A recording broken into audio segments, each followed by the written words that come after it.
This is painting lesson number 2 in this series, and here we have a look at how to paint a type of forest scene with a glow coming out of the centre, and we'll practice with a big flat brush to give us one brush stroke and give us a nice tree trunk by loading the brush with dark on one side and light on the other.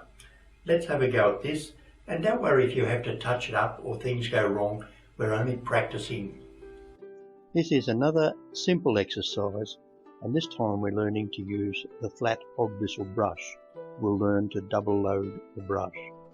We start by painting our white undercoat into the middle of the background. Then we pick up brown with the big 2-inch brush and start right in the corner and crisscross the brown in so that we get dark corners and light in the middle. Don't let your brown brush touch the white in the middle. This bit here needs blending. You see we need to blend right along here. Well, you pick up a little bit of white paint and crisscross and blend it in. And now it's time to start wiping your brush before you pick up paint every time. And a little bit more blending. We don't want any sharp edges. Darken all your corners. And the main thing here is that it looks like nothing. Just white in the middle and dark around the edges. Now we'll clean our flat hog bristle brush, pull it tight, pick up the brown on one side and the white on the other. Pick it up on the tip of your brush, the very tip. And then we'll paint in a big tree trunk, not in the middle of your painting and with the white on the inside. Load the brush again, exactly the same way, and we'll paint another tree trunk. This time it goes off the edge of the painting. There's still paint on the brush, so we do another one. Now clean your brush well and pick up the paint again, exactly the same. But this time, because we're on the other side of the painting, the white needs to be on the inside again, so you turn the brush around. That's a nice dark one. Load the brush again, and let's have one down here. This is a wider one, so I turn the brush flat, and the dark came off. There's a bit of white on the edge of the brush. I'll unload it down there and just tidy it up. Don't worry too much about it. I'm brushing it in because it wasn't quite tidied up. Then we'll put some dark in the bottom with a little number of brush strokes as possible.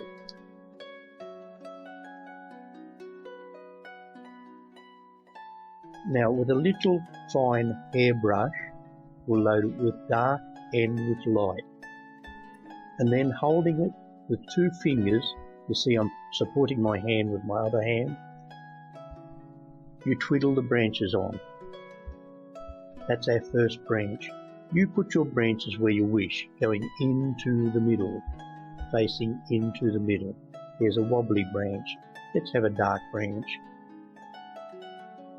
Twiddle your brush. Put them in as you wish. Twiddle them in. This is practice. Don't worry if it goes wrong. We could put foliage over it if you want to. But keep everything facing in.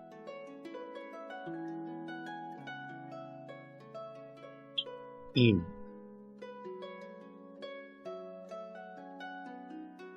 Don't do too many.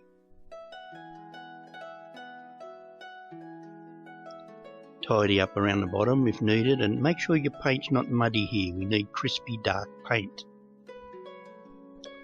Watch how I unload the brush here. When your brush has paint on it, don't wipe it off. Do this with it. Then fill in the bits and pieces, and they're horizontal brush strokes, deliberate brush strokes.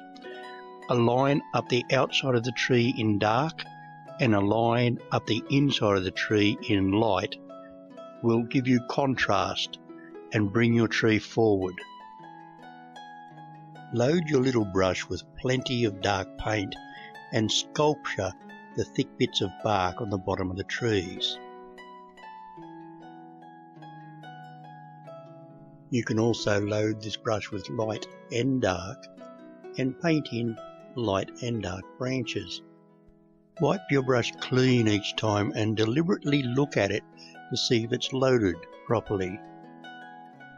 You lay these branches in place rather than paint them in. Put them on with one stroke.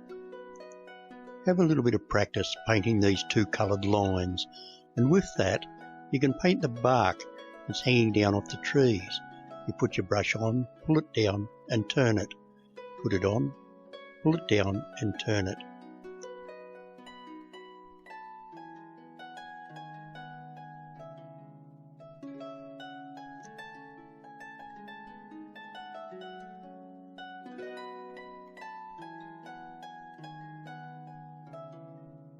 Try not to be tempted to go back and touch them up. If it doesn't look quite right, just do another one. Twiddle the brush in finger and thumb. Don't hold it with 3 fingers.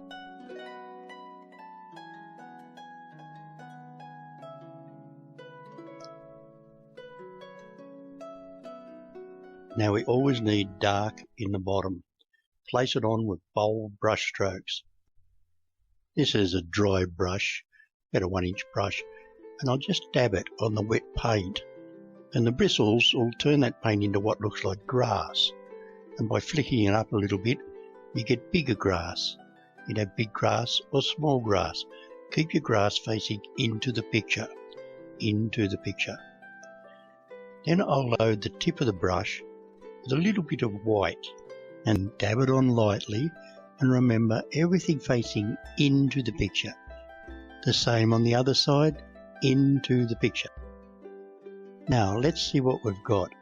The contrast is the thing that is attractive on this painting. The light to dark. Don't worry about bits and pieces missing on the branches and logs. You should be striving for the dark in the corner and the light in the middle. You may wish to paint this painting 2 or 3 or 4 times. It's fun. Don't paint big ones, paint little ones. And it looks great on the wall.